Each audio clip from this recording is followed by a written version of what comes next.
I'll never forget the day Uriah returned from the battlefield. He was loyal, fearless, the kind of man you'd trust with your life. The king called him back suddenly, and we all thought it was a reward. But Uriah came back quiet, like something was wrong. That night, he didn't go home to his wife. He slept outside with the servants.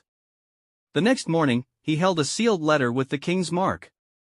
"I'm taking this to the commander," he told me, smiling. But that letter was his death sentence. Back at war, the commander read it and his face changed. Uriah was ordered to lead the front line. He obeyed without fear. Then in the heat of battle, we got another order: withdraw. We pulled back and left him exposed. Uriah turned, confused, realizing he was alone. The enemy surrounded him. He fought like a lion, but he fell. Later, the king acted calm, like it meant nothing. Days after, David took Uriah's wife. That's when I knew. Uriah didn't die by war. He died by a secret. After Uriah died, the palace moved on like nothing happened. David married Bathsheba and people celebrated, thinking it was love. But God saw the truth. One morning, the prophet Nathan entered the palace. He didn't accuse David at first, he told a story. 2 men lived in one city, Nathan said. One was rich with many sheep. The other was poor with only one lamb, raised like family. Then a traveler came to the rich man, but instead of using his own flock, he stole the poor man's only lamb and killed it. David became furious.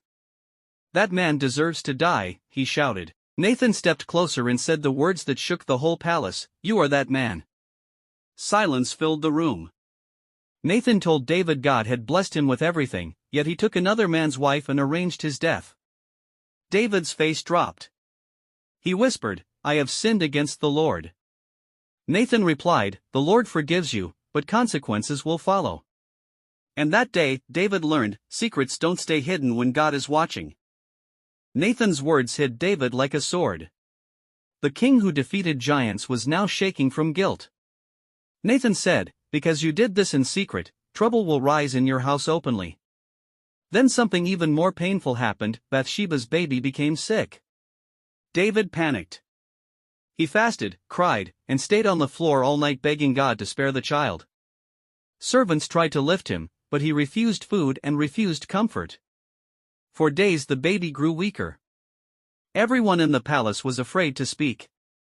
Then the child died. David's servants whispered, scared to tell him, but David noticed their faces